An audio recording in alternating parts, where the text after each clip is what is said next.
Twelfth के सभी विद्यार्थी ध्यान दें। आज इस वीडियो में इतिहास का आपका जो पेपर होने वाला है वही पेपर मैं आज आपको इस वीडियो में बताऊंगी। तो एकदम रियल पेपर हम पढ़ेंगे, किस तरह के आपके क्वेश्चन एग्जाम हॉल में आपको देखने को मिलेंगे, सब इस वीडियो में मैं आपको बताने वाली हूँ। पूरा वीडियो लास्ट तक देखिए और भरोसा करिए यही क्वेश्चन आने वाले हैं, बस कंप्लीट करके जाइए। तो पहला प्रश्न, सही विकल्प चुनकर लिखिए। तो हड़प्पा सभ्यता का काल था, तो इसका काल है आपका 2600 ईस्वी पूर्व से 1900 ईस्वी पूर्व। तो 12 नंबर वाला सही। दूसरा है, अर्थशास्त्र के रचयिता कौन थे? तो इसके रचयिता कौन है? कौटिल्य। तीसरा है, बौद्ध धर्म का विस्तार सर्वाधिक किस शासक के काल में हुआ था? तो इसका रहेगा आपका अशोक के काल में। चौथा है, बहुपति विवाह प्रणाली किस में प्रचलित थी? तो ये पांडवों में प्रचलित थी। अगला है, अधिकांश बौद्ध ग्रंथ किस भाषा में लिखे गए हैं? तो ये संस्कृत में लिखे गए हैं। छठा है, विजयनगर का सबसे महत्वपूर्ण विचरण किस यात्रा में दिया है? तो निकी 3 यात्रा में। चलिए बढ़ते हैं अगले प्रश्न की ओर। तो इसमें रिक्त स्थान की पूर्ति करना है। पहला है, travels in the Mughal empire डेडेस की रचना है। तो ये किसकी रचना है? वर्नियर की ये रचना है, वर्नियर। अगला है आपका, बंगाल में भक्ति आंदोलन का प्रसार डेडेस ने किया था। तो किसने किया था? चैतन्य महाप्रभु ने। चैतन्य महाप्रभु। अगला है, मद्रास और मुंबई प्रांत में डेडेस बंदोबस्त व्यवस्था लागू की गई। तो इसमें रैयतवाड़ी व्यवस्था लागू की गई, रैयतवाड़ी। बढ़ते हैं अगले प्रश्न की ओर। चौथा है आपका, 5वीं रिपोर्ट का मुख्य उद्देश्य डेडेस पर नियंत्रण था। तो ये किस पर था? जमींदारी पर, जमींदारी।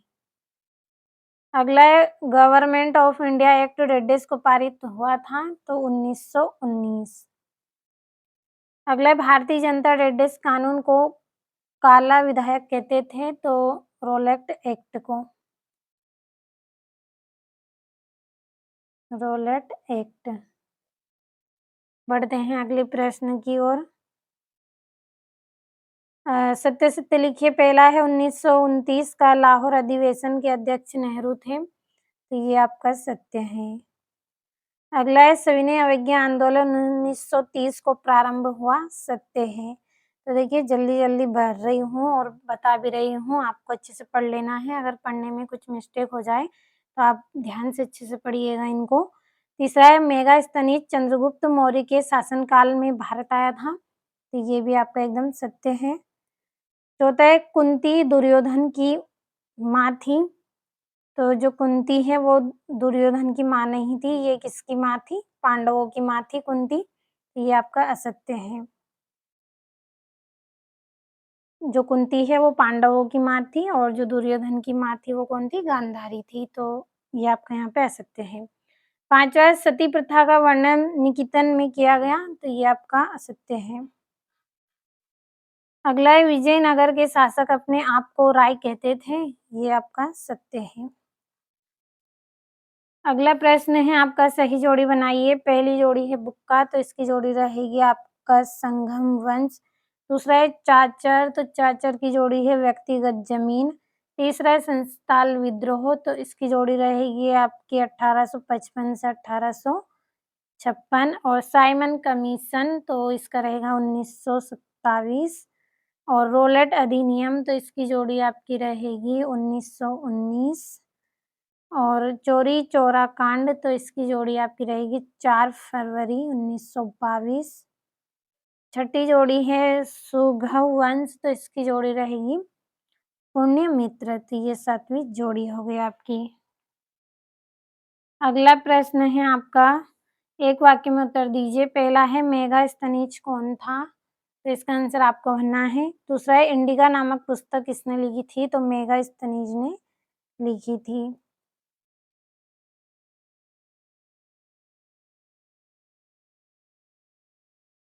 मेगास्थनीज। अगला है मोहनजोदड़ो का अर्थ है तो मृतकों का टीला।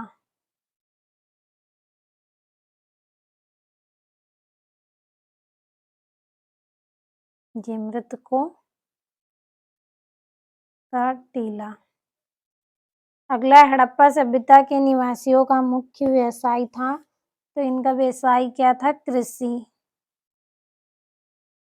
अगला है धर्म ग्रंथों के अनुसार सरकारों की संख्या कितनी बताई गई है? 16। और विजयनगर में 2 प्रसिद्ध मंदिर कौन से थे? तो पहला मंदिर है आपका विरूपाक्ष एवं दूसरा जो मंदिर है वो क्या है? विट्ठल। विट्ठल या विट्ठल, तो यदि दूसरा नाम आपको याद हो तो आप वो लिख दीजिए। अगला है 5वीं रिपोर्ट किसके द्वारा तैयार की गई थी? तो एक प्रवर समिति द्वारा। एक प्रवर समिति द्वारा। अब यहाँ से आपके प्रश्न देख लीजिए किस तरह के हैं। तो छठा रहेगा सिंधु घाटी सभ्यता का एक नगरीय सभ्यता थी, कोई 2 बिंदु लिखिए। 7वें में वैदिक और पौराणिक परंपरा में क्या अंतर है? तो आप भरोसा रखिएगा, इसी में से पूरा पेपर रहेगा, बस अच्छे से कंप्लीट करके जाना है आपको। एक-एक प्रश्न पढ़ के जाइएगा। 8वां है खालसा पंथ पर टिप्पणी लिखिए और 9वें में शरिया से आप क्या समझते हैं? 10वें में मुगल काल में लागन वसूली के कौन-कौन से तरीके प्रचलन में थे? 11वें में आपको 1857 की क्रांति कब और कहाँ से प्रारंभ हुई थी बताना है। 12वें में आपको जलियांवाला बाग हत्याकांड क्या था? और 14 में इब्न बतूता को चीन यात्रा का वर्णन कीजिए। और 15वें में तालिकोट इंद में ब्राह्मणी संयुक्त मार्चे में कौन-कौन से राज्य शामिल थे? 16वें में रेशम के बुनकारों के सामाजिक स्थिति क्या थी? वर्णन कीजिए। 17वें में जैन धर्म की प्रमुख विशेषता लिखिए और 18वें में भारत छोड़ो आंदोलन पर टिप्पणी और ये 19वें में महात्मा बुद्ध के किन्हीं 3 उपदेशों को लिखिए। तो पूरे प्रश्नों को अच्छे से कंप्लीट कर लीजिएगा, जल्दी-जल्दी आपको यहाँ पे बताए हैं। और कुछ पढ़ने में अगर मिस्टेक हो गई हो तो आप अच्छे से पढ़ लीजिएगा इनको ध्यान से। और ये 20वां है अशोक के धर्म से आप क्या समझते हैं? इसके मूलभूत सिद्धांत लिखिए। 21वां स्तूप क्यों और कैसे बनाए जाते थे? चर्चा कीजिए। और भक्ति आंदोलन के प्रभाव का वर्णन और भारत छोड़ो आंदोलन कारण एवं परिणाम बताने हैं। तो इस वीडियो में मैंने आपको पूरे 23 वही प्रश्न बताए हैं जो आज आपको एग्जाम हॉल में देखने को मिलेंगे। यदि भरोसा हो तो अच्छे से कंप्लीट करें और एग्जाम में आप अच्छे अंक प्राप्त करें।